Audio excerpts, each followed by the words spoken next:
Alhamdulillahi wa kafa. Wassalatu wassalamu ala nabiyil Mustafa. Ya ibadallah, assalamu alaikum wa rahmatullah. Les meilleures louanges sont à Allah, Allah l'unique sans fils, Allah qui fait de la nuit de la destinée la meilleure nuit de l'année. Que la paix et la bénédiction de Allah soient sur Muhammad, lui qui s'est éloigné de sa famille, priant et glorifiant Allah, exalté soit-il, à la recherche de la nuit de Laylatul Qadr, ainsi que sur sa famille pieuse, ses valeureux compagnons et tous ceux qui le suivront jusqu'au jour de la rétribution. Adorateurs d'Allah, nous sommes vendredi 19 Ramadan, 1440 après l'Hégire, et c'est toute une communauté qui est en effervescence. La communauté du prophète Muhammad sallallahu alayhi wa sallam s'apprêtant à se déployer pour la dernière décade du mois béni de Ramadan. La décade la meilleure, celle de la recherche de la nuit de la destinée. Mais en réalité, que doit-on comprendre de cette nuit, la nuit de Laylatul Qadr? Réponse dans cette autre émission des Victimes de l'Islam.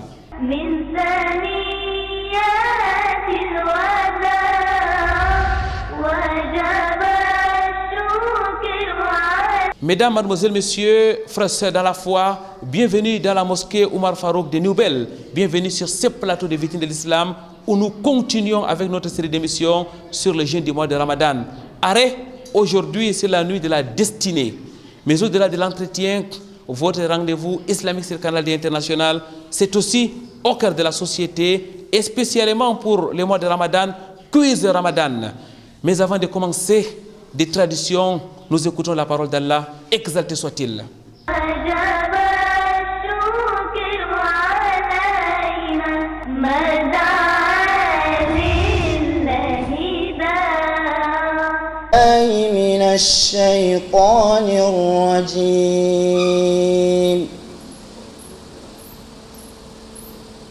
بسم الله الرحمن الرحيم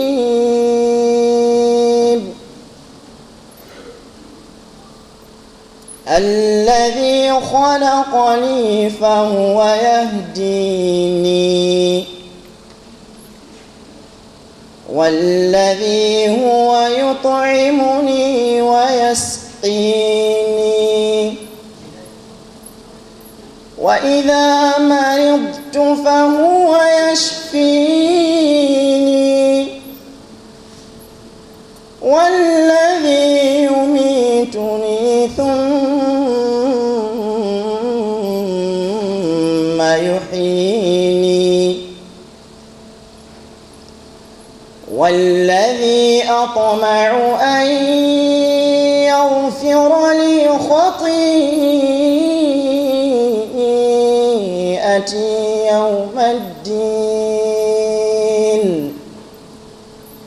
رب هب لي حكما وألحقني بالصالحين واجعل لي لسان صدق في الآخرين واجعلني من ورثة جنة النعيم واغفر لأبي إنه كان من الضالين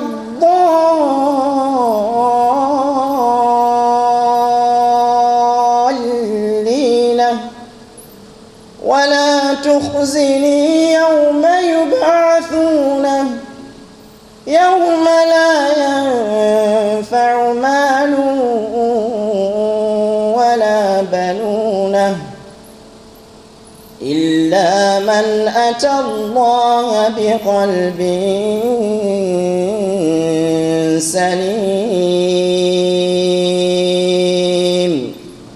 صدق الله العظيم. وجب الشكر علينا مدى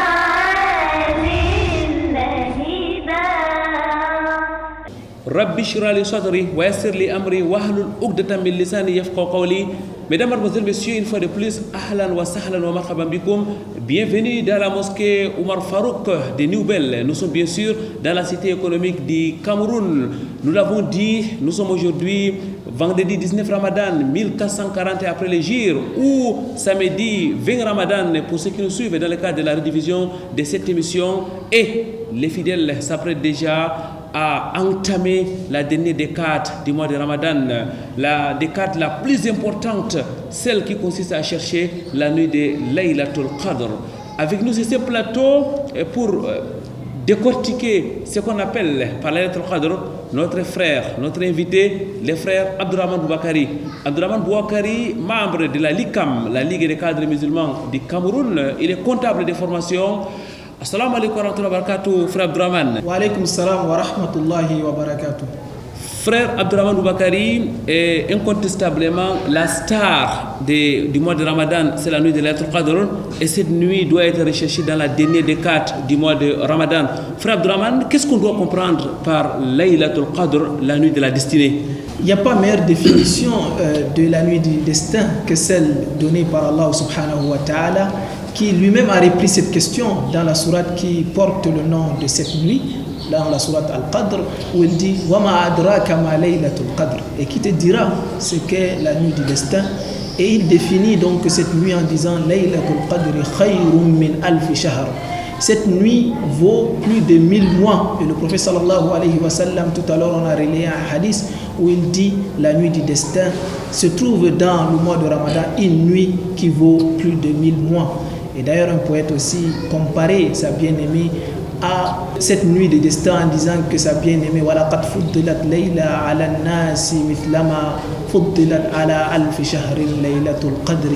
Donc sa bien-aimée dépasse et est élevée sur tous les autres hommes avec grand H, comme la nuit du destin et la nuit VIP qui est également élevée sur plus de 1000 mois et toutes les autres nuits. Une nuit VIP, la star des nuits, la nuit de Laylatul Qadr, la nuit de la destinée. Frère Abdourahmane Boubacarry, vous l'avez dit, mais pourquoi est-ce qu'on l'appelle ici nuit de la destinée? Comme dit Imam Zuhri, rahimahullah ta'ala, elle a été appelée la nuit du destin justement liqidami sharafiha, liqadriha wa li'idami sharafiha. C'est-à-dire c'est parce que c'est une nuit glorieuse, une nuit d'une très grande importance qui revêt une importance capitale dans notre religion. Parce que souvenons-nous, c'est au cours de cette nuit que le plus noble des livres a été révélé, c'est-à-dire le Coran, par l'entremise du plus noble des anges, qui est l'ange Gabriel, sur le plus noble des messagers, qui est notre prophète sallallahu alayhi wa sallam, lequel Coran porte un message fort à la meilleure de la communauté. Kuntum khayra ummatin ukhrijat linnas. Deuxième interprétation faite par les savants, pourquoi est-ce que cette nuit a été dénommée Laylatul Qadr? Justement, Qadr signifie en arabe aussi at-taqdir, c'est-à-dire le destin. C'est pour cela qu'on l'appelle la nuit du destin. Et elle est la nuit du destin, comme Allah l'a dit dans la sourate Al-Dukhan, fiha yufraqu kullu amrin hakim. C'est-à-dire tous les ordres, toutes les décisions stratégiques sont déclinées durant ce mois-là. On s'interroge, n'est-ce pas? Le destin a été écrit dans un hadith, le prophète sallam dit, le destin a été écrit 50 000 ans avant qu'Allah ne crée les cieux et la terre. Ça, c'est comparativement à ce qu'on appelle aujourd'hui le document stratégique. Si on prend le cas par exemple de notre pays, nous avons un document stratégique qui trace l'horizon lointain. Maintenant, il y a aussi des budgets qui sont votés à la veille de chaque année. Et ce sont ces budgets-là qui sont déclinés pendant la nuit du destin. Toutes les allocations de ressources, nos richesses et également nos échéances de vie sont décidées durant cette nuit de Laylatul Qadr. Comme Ibn Abbas a dit, certaines personnes sont en train de marcher, ils ne savent pas que l'année prochaine, ils ne seront pas de ce monde-là. Et c'est durant cette nuit-là que ces décisions sont prises par Allah subhanahu wa ta'ala et remises aux anges pour les opérationnaliser sur le terrain. Frère Abdourahmane Boubacarry, vous êtes un comptable de formation. Est-ce qu'on peut comparer la nuit de Laylatul Qadr au conseil d'administration? Oui, c'est un conseil d'administration, comme vous l'avez si bien dit, où toutes les décisions majeures de l'entreprise sont prises au cours de cette nuit. Tout à l'heure, on l'a comparé avec les séances budgétaires qui sont faites au niveau de l'Assemblée nationale pour l'État de notre pays. Et nous avons dit que la première étape justement de cette décision-là, c'est le document stratégique qui a été décidé 50 000 ans avant. Mais maintenant, les décisions de l'année en cours sont prises au cours de la nuit du destin. Une nuit véritablement spéciale, mesdames, mademoiselles, messieurs. Qu'est-ce qui fait les mérites de cette nuit, frère Abdourahmane Boubacarry? Les mérites de cette nuit sont énormes. D'abord, Allah subhanahu wa ta'ala a révélé toute une sourate spéciale qui porte le nom de cette nuit, sourate Al-Qadr, qui est récitée depuis la nuit des temps et jusqu'à la fin des temps à travers le monde. C'est cette sourate-là qui porte le nom de la nuit du destin. Et également parmi les mérites de cette nuit, Allah subhanahu wa ta'ala, comme on l'a si bien martelé ici, a révélé le Coran pendant le mois de Ramadan et spécifiquement pendant la nuit du destin. Comme disait Imam al-Qahtani, wa bidayatu tanzili fi Ramadani, c'est-à-dire le début effectif de la révélation du Coran a été fait pendant le mois de Ramadan et spécifiquement pendant la nuit du destin. Et également pendant cette nuit-là, Allah subhanahu wa ta'ala dit Laylatul Qadri khayrun min alf shahr. Nous avons dit que c'est une nuit qui vaut plus de 1000 mois. Rappelons-nous dans Muwatta, Imam Malik qui rapporte un hadith sans chaîne de transmission où il dit le prophète sallallahu alayhi wa sallam avait vu la longévité des hommes qui ont vécu avant nous. Prenons le cas de Noé par exemple. Allah subhanahu wa ta'ala nous décrit que Noé, il a envoyé Noé wa laqad arsalna Nuhan et qawmihi falabitha fihim alfa sanatin illa 50 ama. Nous avons envoyé Noé vers son peuple. Il a vécu parmi eux et a prêché la parole d'Allah subhanahu wa ta'ala pendant 950 ans. Donc ils avaient cette longévité-là, ces communautés qui sont antérieures à nous. Et le prophète sallallahu alayhi wa sallam avait minimisé l'âge de notre communauté. Et d'ailleurs dans un hadith il dit A'mar ummati ma bayna sittini wa sab'in, c'est-à-dire l'âge de ma communauté est compris entre 60 ans et 70 ans. Et Allah subhanahu wa ta'ala a octroyé au prophète sallallahu alayhi wa sallam cette nuit qui vaut plus de 1000 mois. 1000 mois c'est au moins 83 ans. Donc c'est une occasion pour nous d'avoir le prolongement de vie spirituelle en un an, 83 ans, avoir une longue longévité bien sûr à travers cette nuit-là, en essayant de revivre, de faire des bons actes d'adoration pendant cette nuit de la nuit du destin. Et également c'est une nuit bénie. Allah subhanahu wa ta'ala dit Inna anzalnahu fi laylatin mubaraka. Allah subhanahu wa ta'ala dit également c'est une nuit au cours de laquelle les anges descendent de façon progressive. Tanazzalul malaikatu war-ruhu fiha, y compris l'ange Gabriel qui descend durant cette nuit-là. Et ils descendent avec l'autorisation d'Allah subhanahu wa ta'ala, avec des bénédictions, avec de la miséricorde d'Allah subhanahu wa ta'ala. Et Allah subhanahu wa ta'ala conclut dans la même sourate en disant Salamun hiya hatta matla'il fajr. Donc c'est une nuit également de paix sociale, de tranquillité spirituelle, une occasion, une aubaine pour nous autres qui sommes mendiants de la paix, d'implorer Allah subhanahu wa ta'ala au cours de cette nuit-là de réinstaurer la paix dans notre pays et à travers le monde. Et nous, on peut aussi conclure, frère Abdurrahman Bouakari, que la nuit de Laylatul Qadr est une grâce d'Allah exalté soit-il. C'est l'une des merveilles qu'Allah exalté soit-il a voulu donner à la meilleure des communautés, la communauté du prophète Muhammad sallallahu alayhi wa sallam. C'est une spécificité de cette communauté. C'est la meilleure des communautés, Allah subhanahu wa ta'ala, pour nous permettre, comme je le disais tout à l'heure, de rattraper les autres communautés en termes de longévité. Il nous a octroyé donc cette grâce-là, cette nuit qui vaut plus de 83 ans, 1000 mois. Alhamdulillah, alhamdulillah, qu'Allah exalté soit-il, soit glorifié, qu'il soit louangé, mesdames, mademoiselles, messieurs, et pour la nuit de Laylatul Qadr, celle qu'il a qualifiée de meilleure que 1000 mois d'adoration. Nous allons prendre une pause, nous reviendrons juste après.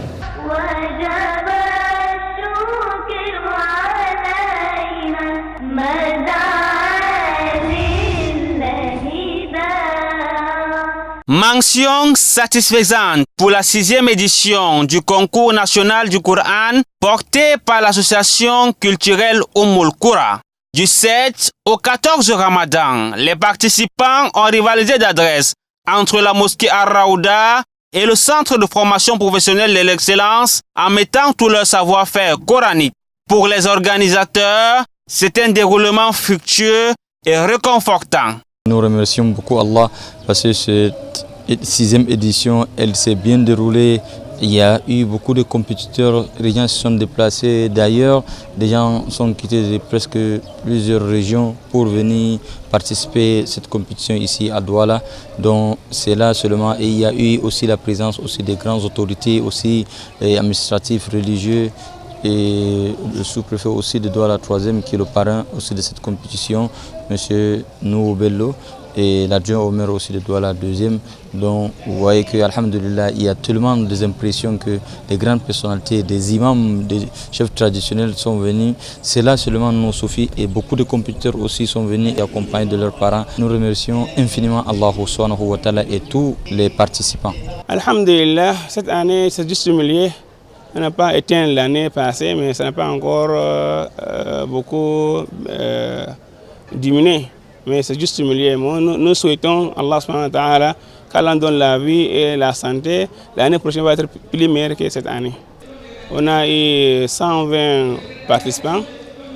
On a eu 110 dans le Coran et 14 dans le Hadith, et 10 dans les langues arabes et 4 dans les mouvements de Hadith. Ce concours qui promeut la mémorisation du noble Coran a pour objectif d'impulser une dynamique nouvelle en ce qui concerne l'apprentissage de ce noble livre. L'objectif visé par le Centre Umm Al-Qura par rapport à cette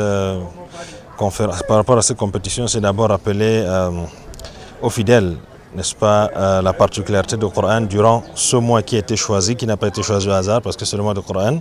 Déjà les rapprocher déjà de ça al Coran, et de deux, n'est-ce pas, viser la jeunesse, n'est-ce pas, la jeunesse pour mieux les galvaniser, les booster à mémoriser ce livre, à mieux, n'est-ce pas, se replier vers le spirituel. Vous allez constater que dans cette compétition, nous avons pas seulement le Coran, nous avons la langue arabe qui est la langue par laquelle le Coran a été révélé, et le hadith qui accompagne, n'est-ce pas, qui est l'explication de ce Coran. Également, nous avons le tawhid qui est le socle même de la religion. Viser donc à travers dans cette compétition où le Coran essaie, n'est-ce pas, de ramener la communauté vers l'idéal même de l'islam, vers l'objectif même principal, n'est-ce pas, de l'islam, qui est quoi? Former une jeunesse, n'est-ce pas, tant sur le plan n'est-ce pas, atemporel et en même temps sur le plan spirituel, parce que nous souhaiterons avoir, n'est-ce pas, dans la société de demain des responsables, n'est-ce pas, qui ont en plus du côté du potentiel, n'est-ce pas, sur le plan atemporel, également un peu sur le plan spirituel. Au bout de l'effort, le réconfort pour les gagnants qui n'ont pas caché toute leur joie. Je remercie Allah de m'avoir fait participer à ce concours, d'être arrivé ici saine et sauf et d'avoir pu remporter la compétition. Je suis tellement heureuse d'avoir rendu ma famille heureuse, fière de moi, et je remercie Allah. Tout d'abord, je remercie Allah qui m'a gratifié et qui m'a donné cet honneur.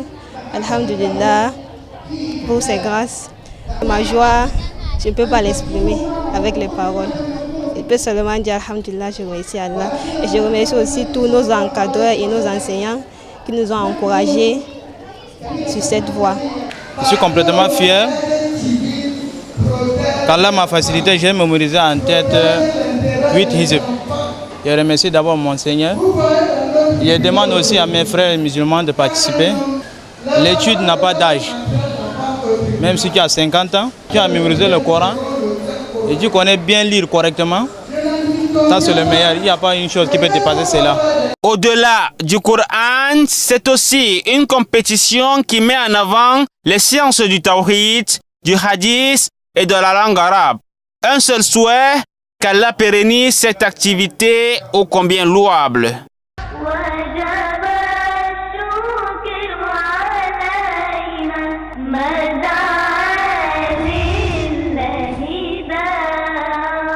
Au Cameroun, Cheikh Sangouma Mawalou, depuis quelques années, un programme a été mis sur pied, le programme national de la Zakat al-Fitr. C'est le programme qui s'occupe du prélèvement de cette aumône de rupture. Cheikh, vous êtes membre de ce programme. Pourquoi le PNZ? Le PNZ, le programme national de la Zakat al-Fitr. Pourquoi le PNZ? Pour comprendre le PNZ, on retourne dans les hadiths de Ibn Abbas, qui mentionne que la zakat al-fitr est destinée à purifier le jeûneur et aussi à être une nutrition pour le pauvre le jour de Eid. Maintenant, le PNZ, mis sur pied par la Ligue intellectuelle arabophone du Cameroun, a donc dû constater que sur le terrain, les musulmans sortent amplement la zakat al-fitr, mais seulement dépourvu de son sens voulu par l'islam. Parce que le sens de zakat al-fitr, c'est la purification du jeûneur et aussi nourrir le pauvre le jour de Eid. C'est comme si les musulmans voulaient se débarrasser de ce devoir. C'est-à-dire, quand il arrive à trouver quelqu'un à qui il a donné la zakat al-fitr, il dit « Alhamdulillah, j'ai fait mon devoir ». Oh, ce n'est pas cela. Il faut donner la zakat al-fitr et de la plus belle manière et atteindre la personne à qui on doit donner la zakat al-fitr pour que la zakat al-fitr fasse l'effet voulu par l'islam sur le jeûneur et dans la société. Vous voyez. Donc on constate que généralement les gens donnent la zakat au fitr aux imams et aux prédicateurs ou ceux qui enseignent dans nos écoles coraniques. Ce n'est pas mauvais.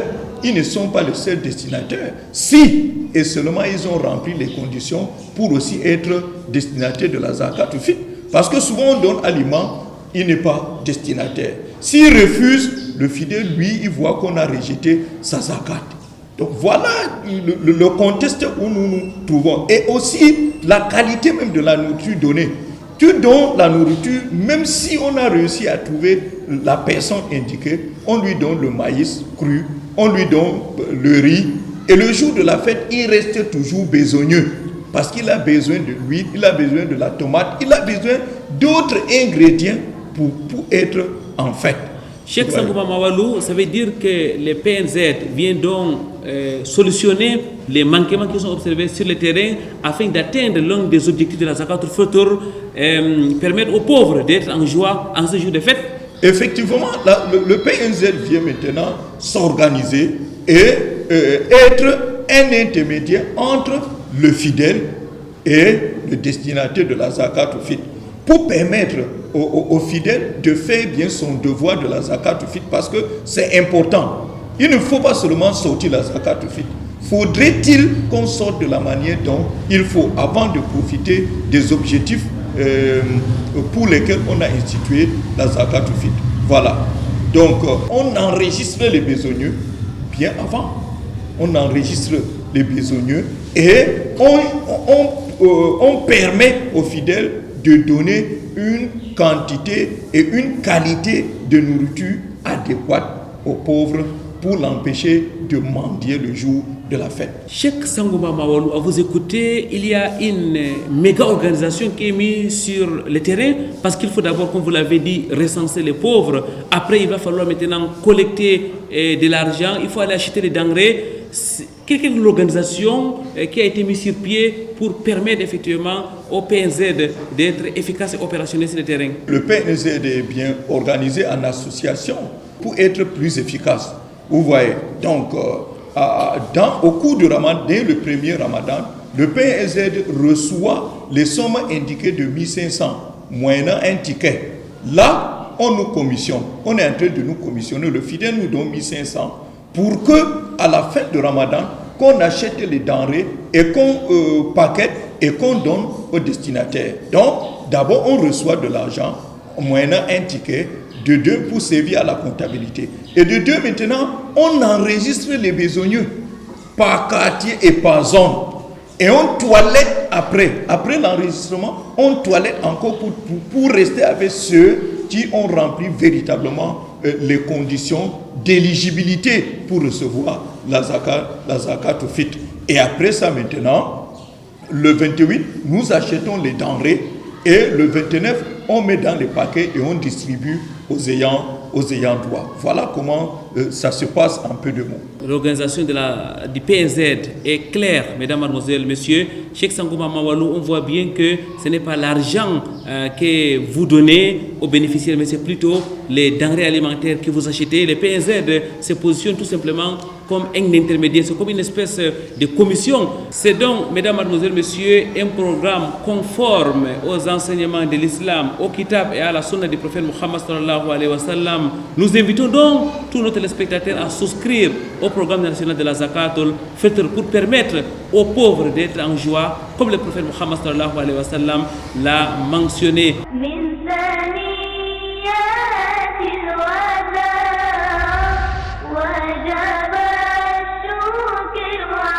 Alhamdulillah Rabbil Alamin, wa salatu wa salam ala Rasulillah wa ba'at. Gloire et pureté à Allah, Seigneur des mondes, de tout miséricordieux, de très miséricordieux, le véritable digne d'être adoré par excellent.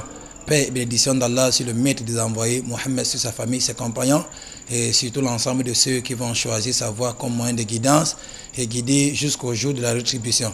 Ce dont à quoi, chers frères et sœurs dans la Iman, vu l'importance des 10 derniers jours et nuits du mois de Ramadan, vu, n'est-ce pas, ses mérites et vu le caractère obligatoire des efforts que tout un chacun d'entre nous doit déployer pendant ce moment, le centre islamique Darus Salam, en collaboration avec le centre islamique Al-Hijra, s'engage, n'est-ce pas, pour organiser un séminaire sur les épîtres de Tawhid de Cheikh Mohammed ibn Abdul Wahhab, rahimahullah, et ceci dans le but de renforcer la capacité des étudiants dans le dogme islamique.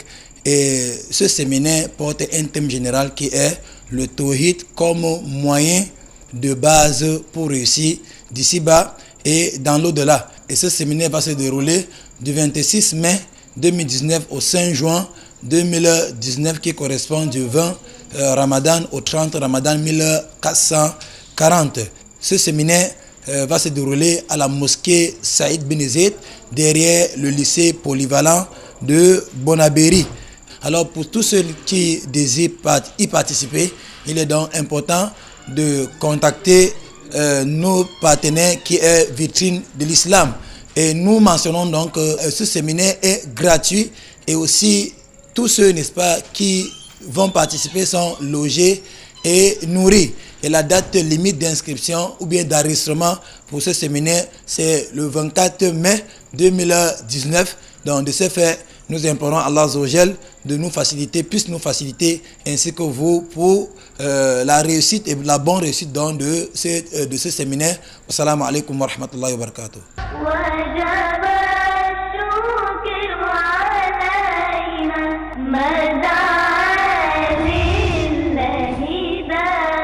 Retour sur ce plateau de votre émission Vitrine de l'Islam. Mesdames, Mademoiselles, Messieurs, nous sommes toujours dans la mosquée Omar Farouk de Nouvelle. Nous sommes donc dans la cité économique du Cameroun. Nous sommes en compagnie de notre invité, celui qu'on ne présente plus sur ce plateau de Vitrine de l'Islam, le frère Abdourahmane Boubakari, membre de la LICAM, la Ligue des cadres musulmans du Cameroun. Le frère Abdourahmane Boubakari est comptable de formation. Frère Abdourahmane, nous sommes en train de parler de la nuit de Laylatul Qadr, celle qu'Allah exalté soit-il a qualifiée de meilleure que 1000 mois d'adoration. Vous avez déjà évoqué les mérites de cette nuit, mais alors, comment la chercher? Pour chercher Laylatul Qadr, le prophète sallallahu alayhi wa sallam nous a donné des indications. D'abord, Allah subhanahu wa ta'ala lui-même dans la sourate Al-Baqarah, il dit Shahru Ramadan alladhi unzila fihi al-Qur'an. C'est-à-dire le Coran a été révélé pendant le mois de Ramadan. À travers ce verset, on comprend que la nuit du destin se trouve dans le mois de Ramadan.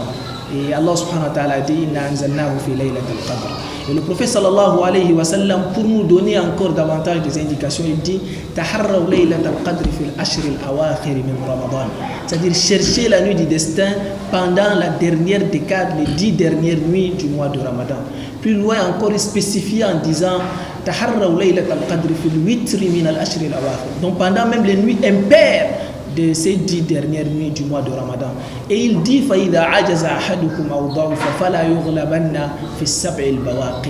c'est-à-dire si l'un d'entre vous se trouve un peu faible et il n'a pas la capacité de veiller toutes ces nuits, toutes ces 10 dernières nuits impaires, il peut se consacrer au moins pendant les 7 dernières nuits du mois de Ramadan, c'est-à-dire du 23 jusqu'au 29 ou 30 jours du mois de Ramadan, en cherchant cette nuit-là. Et nous voyons que Allah subhanahu wa ta'ala, par sa sagesse, n'a pas montré de façon précise la nuit du destin. A tel enseigne que dans un hadith de Ubadah ibn Samit, le prophète sallallahu alayhi wa sallam, un jour, il est sorti pour nous dire la nuit de la destinée, la nuit du destin avec précision. Mais il se trouve qu'il a trouvé 2 compagnons en train de se disputer. Il a dit Faroufi'an. Allah subhanahu wa ta'ala a élevé cette connaissance-là. Il n'a pas pu dire. Mais il dit Wa asa an yakuna khayran lakum.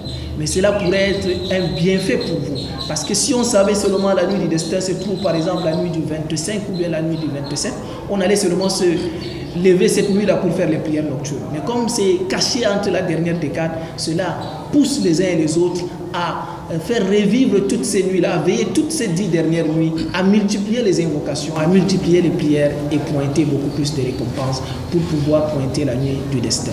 En Nengo, frère Abdourahmane Boubakari, il faut rechercher la nuit de Laylatul Qadr, plus précisément parmi les 10 dernières nuits du mois de Ramadan.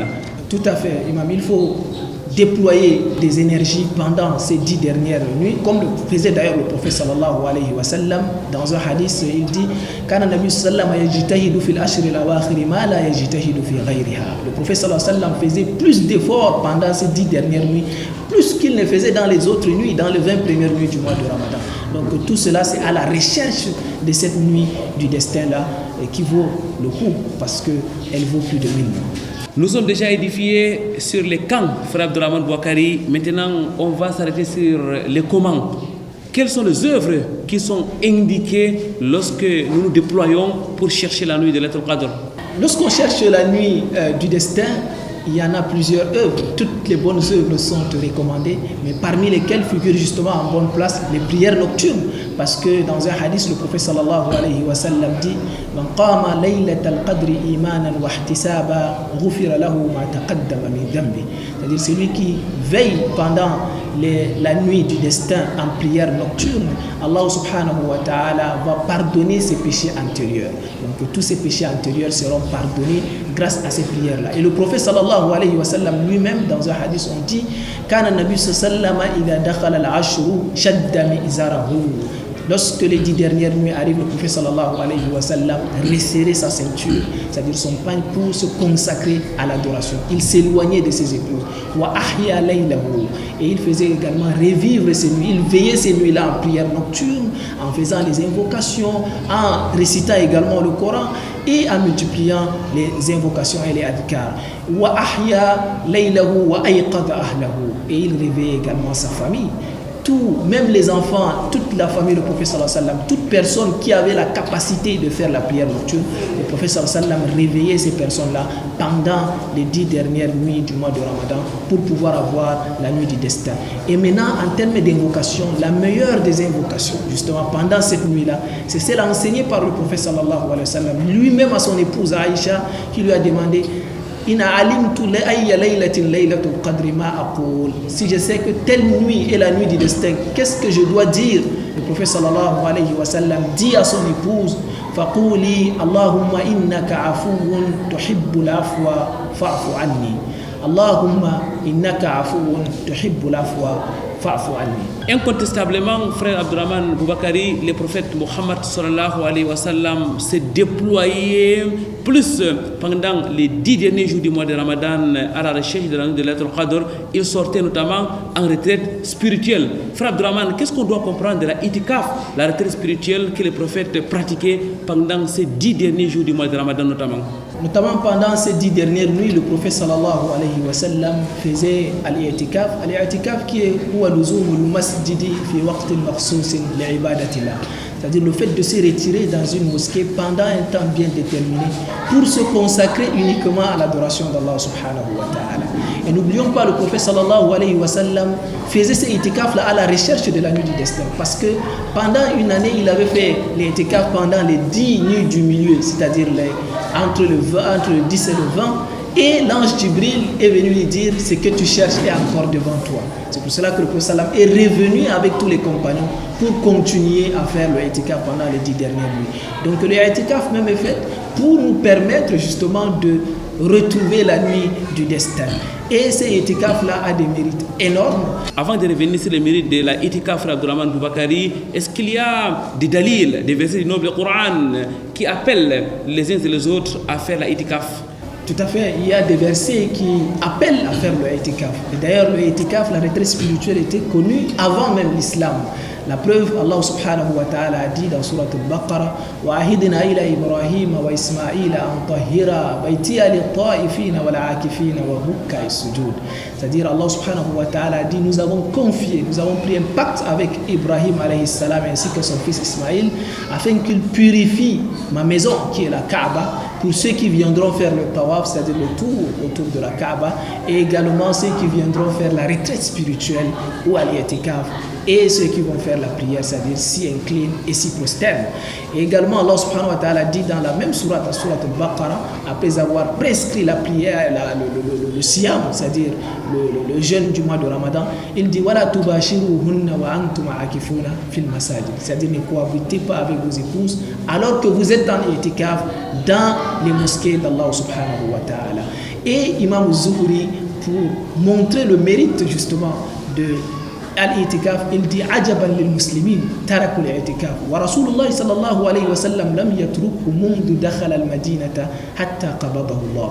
C'est que c'est étonnant que les musulmans délaissent aujourd'hui al-i'tikaf, alors que le prophète sallallahu alayhi wa sallam ne l'a jamais délaissé depuis qu'il est allé à Médine, en Égypte bien sûr, jusqu'à ce que Allah subhanahu wa ta'ala l'a rappelé, c'est-à-dire lorsqu'il est décédé, qu'il a cessé de faire al-i'tikaf. Les contemporains vous diront, frère Abdourahmane Boubacarry, qu'aujourd'hui on n'a pas le temps, les gens vont au travail de lundi à vendredi. Est-ce qu'il y a la possibilité de sortir pendant une journée ou 2 jours, frère Abdourahmane Boubacarry, en i'tikaf? Al-i'tikaf, c'est pas seulement 10 jours. L'idéal, certes, c'est de faire 10 jours comme l'a fait le prophète sallallahu alayhi wa sallam. Mais on peut faire al-i'tikaf, mais en une seule nuit. Même en un jour, on peut faire al-i'tikaf. D'ailleurs, dans un hadith rapporté par Omar ibn al-Khattab, récit qui parle de Omar ibn al-Khattab, le prophète sallallahu alayhi wa sallam, il dit qu'il avait pris l'engagement, c'est-à-dire Omar avait pris l'engagement de faire al-i'tikaf pendant une nuit à la mosquée al-Haram, à la masjid al-Haram, c'est-à-dire la mosquée qui se trouve à la Mecque. Et il a demandé, il avait pris cet engagement-là avant même l'islam, pendant la Jahiliya, l'époque pré-islamique. Le prophète sallallahu alayhi wa sallam a dit Awfi nadrak, c'est-à-dire il faut remplir ton engagement, il faut aller accomplir cet i'tikaf-là. Cela veut dire que même pendant une nuit, on peut faire al-i'tikaf. À telle enseigne qu'un des pieds prédécesseurs disait Inni la amkufu fil masjidi wa la amkufu illa li'atakif. Même pendant quelques heures, pour eux, ils pensent qu'on peut faire al-i'tikaf. Il dit reste dans une mosquée pendant quelques heures et il ne reste que pour faire al-i'tikaf. Donc l'intention vaut quand même ici, et est très important d'ailleurs. Si on reste dans une mosquée, même entre Maghrib et Isha ou bien entre Zuhr et Asr, on peut formuler l'intention de faire al-i'tikaf. Il n'y a donc pas d'alibi, frère Abdourahmane Boubacarry, pour tous nos téléspectateurs qui sont en train de nous regarder, qu'on soit fonctionnaire, qu'on soit bayan selam, qu'on soit petit commerçant, qu'on soit étudiant, qu'on soit homme ou femme. Chacun peut effectivement profiter de cette grâce d'Allah exalté soit-il, frère Abdourahmane. Tout le monde peut profiter de cette grâce d'Allah subhanahu wa ta'ala, surtout que nous avons dit pendant la nuit on peut faire al-i'tikaf. Donc après le boulot on peut se rendre dans une mosquée entre la prière de Maghrib et jusqu'à la prière de Sour, avec l'intention, comme l'a fait Omar, de faire al-i'tikaf. Et Inch'Allah, Allah subhanahu wa ta'ala va nous accorder sa grâce et sa miséricorde. Abdourahmane Boubacarry, je reviens maintenant à la question de départ, celle que vous avez voulu amorcer sur les mérites de la i'tikaf en général.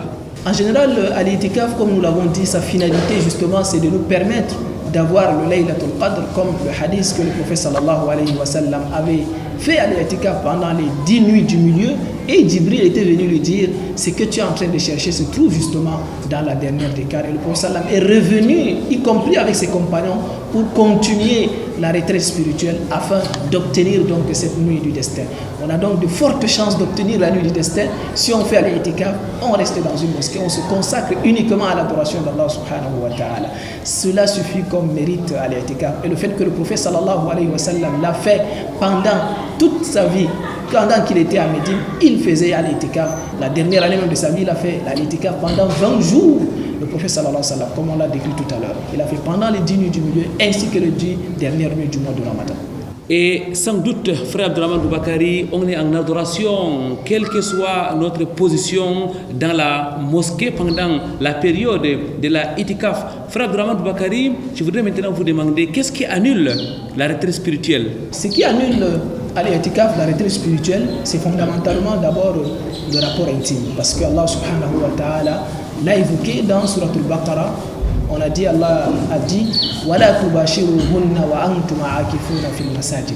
C'est-à-dire, ne cohabitez pas avec vos épouses alors que vous êtes en retraite spirituelle dans les mosquées. Nous savons que pendant les nuits du Ramadan, il est permis d'avoir des rapports intimes avec ses épouses, mais quand on est en i'tikaf, même pendant les nuits, c'est interdit, c'est formellement interdit. Lorsqu'on fait cet acte-là, notre i'tikaf est annulé, comme l'a d'ailleurs dit Ibn Abbas, Idha jama'a al-mu'takifu batala al-i'tikafuhu. C'est-à-dire, lorsque celui qui est en i'tikaf commet le rapport intime avec son épouse, alors son i'tikaf est annulé, il doit reprendre et refaire. Et également le fait de faire des sorties non fondées, non justifiées, pas pour une nécessité, parce que le prophète sallallahu alayhi wa sallam dans un hadith, Aïcha dit wa kana la yakhruju illa li hajati al-insan.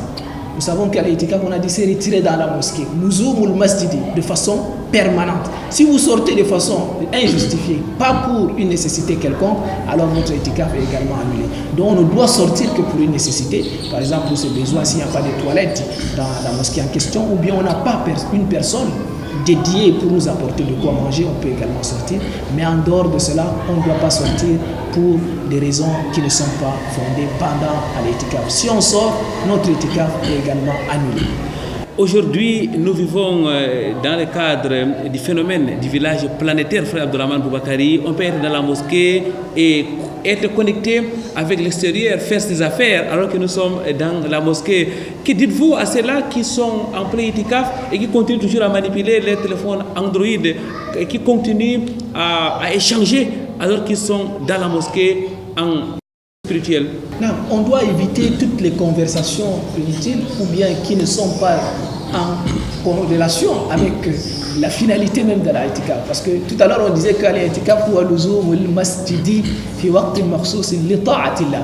On reste dans la mosquée, on se retire pour se consacrer à l'adoration d'Allah subhanahu wa ta'ala. Mais on ne doit pas se consacrer à l'adoration tout en faisant son business, en continuant à faire son business à l'extérieur avec le téléphone.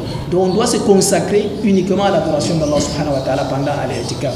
Il n'y a que les besoins nécessaires que l'on doit faire. Par contre, on doit quand même signaler que celui qui a un itikaf peut recevoir une visite, par exemple, de son épouse ou bien d'un membre de sa famille. Parce que le prophète sallallahu alayhi wa sallam, dans un hadith, avait reçu l'une de ses épouses, Safiya, qui était venue lui rendre visite, à tel enseigne que le prophète sallallahu l'avait raccompagné même à la sortie pour qu'elle rejoigne la maison. Donc pour des entretiens, discuter, échanger pour quelques temps seulement, il n'y a pas de problème. Mais aller jusqu'à outrepasser et aller à l'encontre même de la logique voulue par l'itikaf, cela n'est pas indiqué. Qu'Allah vous illumine davantage, frère Abdurrahman Boubakari, et nous avec qu'Allah vous récompense pour ces éclairages. Mesdames, Mademoiselles, Messieurs, nous allons à présent introduire notre rubrique Quiz Ramadan.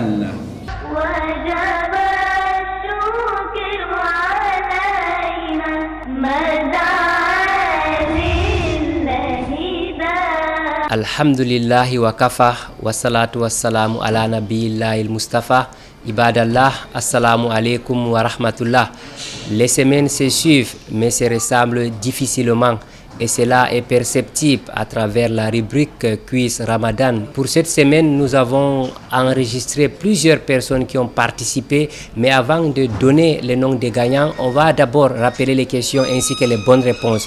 Les questions de la semaine passée, on en a 3. La première question, la retraite spirituelle s'est faite uniquement pendant le mois de Ramadan. À ce sujet, il fallait donc répondre par faux parce que la retraite spirituelle peut se faire hors du mois de Ramadan, sauf que cela est plus méritoire pendant le mois du Ramadan, notamment pendant les 10 derniers jours. La deuxième question, le Coran compte 114 versets révélés entre la ville de Médine et la Mecque. Le Coran compte 114 versets révélés entre la ville de Médine et la Mecque. La question est donc fausse. Il fallait donc répondre tout simplement par faux. Le Coran compte plutôt 114 sourates ou chapitres révélés entre la Mecque et la Médine. La troisième et la dernière question de la semaine, provoquer le vomissement annule le jeûne du mois de Ramadan. À ce sujet, il fallait donc répondre par vrai, parce que provoquer le vomissement annule justement le Ramadan. C'est tel qu'il a été rapporté par un hadith de Aba Huraira. Avant de donner les questions de la semaine prochaine, on va rappeler les noms de gagnants très rapidement. Il s'agit de Oumarou Sanda de Yaoundé, Mohamedou Soudan de Ngaoundéré, Mohamedou Saïbou de Garoua, Petak Tunjikam de Koutaba et enfin Khadija Sané du Sénégal. Voilà donc la liste des gagnants de cette semaine. Très rapidement, on va rappeler les questions de la semaine prochaine. Il y a donc 3 questions, notamment la première question c'est Aba Huraira et le deuxième rapporteur de hadith après Aïcha, l'épouse du prophète, qu'Allah les agrée. Aba Huraira est donc le deuxième rapporteur de hadith après Aïcha, qu'Allah les agrée tous, et à répondre par vrai ou faux. La deuxième question de la semaine Imam Buhari a été l'élève de Imam Muslim. Imam Buhari a été l'élève de l'imam Muslim. Voilà donc la question à répondre par vrai ou faux. La troisième et la dernière question de la semaine. La durée d'une journée de jeûne est égale dans tous les pays. La durée d'une journée de jeûne est égale dans tous les pays. À répondre également par vrai ou faux. Pour participer donc au quiz, il suffit tout simplement de nous envoyer des SMS ou des messages WhatsApp à travers les numéros qui s'affichent au bas de votre écran, en précisant bien évidemment votre nom ainsi que la ville de résidence. Voilà donc comment les conditions pour participer à ces quiz. Merci d'avoir été des nôtres. Nous disons également merci à tous ceux qui ont joué et gagné. On vous donne rendez-vous la semaine prochaine pour une autre édition de quiz Ramadan. Sur ce, subhanakallahumma wa bihamdik, ashhadu an la ilaha illa anta, astaghfiruka wa atubu ilaik. Wassalamu alaikum wa rahmatullah.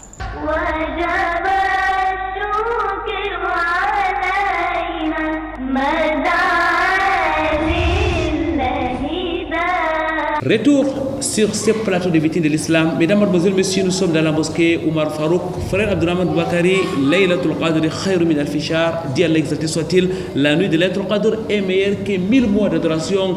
Est-ce que Frère Abdurrahman Boubacarry, celui-là qui pêche pendant la nuit de Laylatul Qadr, ses péchés sont aussi multipliés comme le sont les récompenses?